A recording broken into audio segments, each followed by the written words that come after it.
It's Al Reynolds, and I'm back with TGIF. It's Friday, and we're here to spill the tea and break down some of the biggest headlines in news and on social media. Now sit back and relax and get ready to sip this hot tea. All right, how's everyone feeling tonight? Y'all ready for the weekend? My mother, I flew my mom out tonight. She gets here tonight.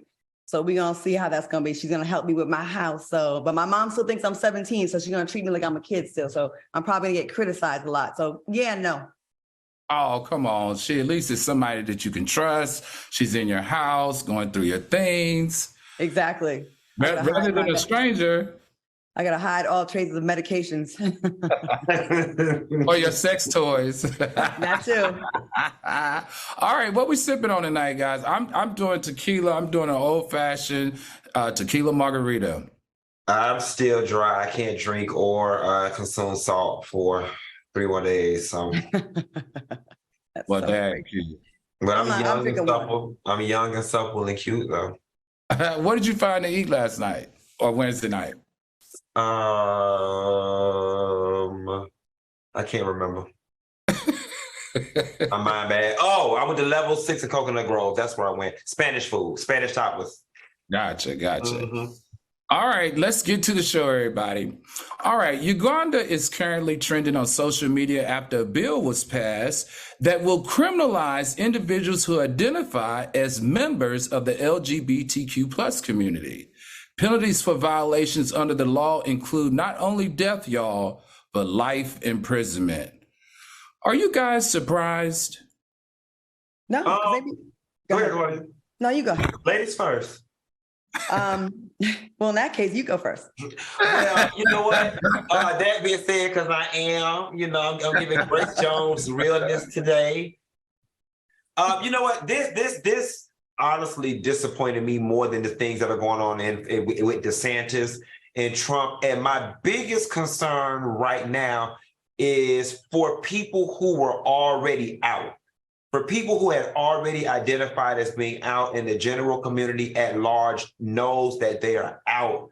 What happens to those people? Because it's not like the law changes and then you can retract being homosexual. You can't wake up tomorrow and be like, I'm delivered.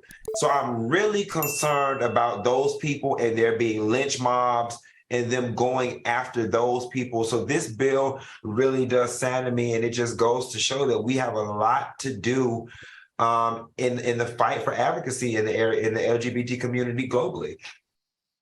Claudia, what do you think about this? This is human rights. We're talking about human rights in 2023.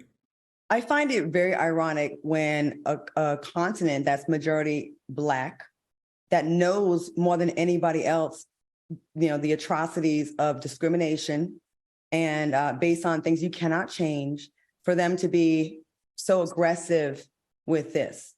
I mean, this is one country, but there's like 31 countries that are making it against the law, to be in the community, which is insane. Like, there's scientific evidence out there, people, that says that they compare the brain of a heterosexual child and a homosexual child, and there are differences, they say. So why would you punish someone for biology or just being born a certain way? And just taking away rights across the world, it's very scary what's happening right now. And the attack on the community is horrible. I'm sure the people there are like, I don't choose this life. The friends I've talked to said, I wouldn't choose to be the most discriminated against, one of the most. And to be Black and to be so anti, it just seems very ironic to me. Well, this is an East African country, right? And believe it or not, since 2009, they had a bill called Kill the Gays. So, I mean, is this a far cry from what that president, since he was elected in 82, has been talking about as it relates to the LGBTQ plus rights? I mean, it's unacceptable. It definitely appears to be unconstitutional. It's devastating and it's demoralizing. But what does a person who's a part of this community do in a country like this? Continue to live underground and silent and quiet, which is horrible, or risk being murdered like it is in Jamaica as well, and a lot of other countries, unfortunately, which is so sad. And another thing to point out too, laws like this are going to make it challenging for people to seek proper health care. Because you're not going to go to your doctor in the chance that your doctor outs you or turns you over to the authorities. And secondly, I'm curious to know, not that it's the US's problem, but what are we prepared to do in the area of political asylum for these people? You know what I'm saying? I just met somebody down to the bar the other night that's a Ukrainian refugee, and she came here from the war.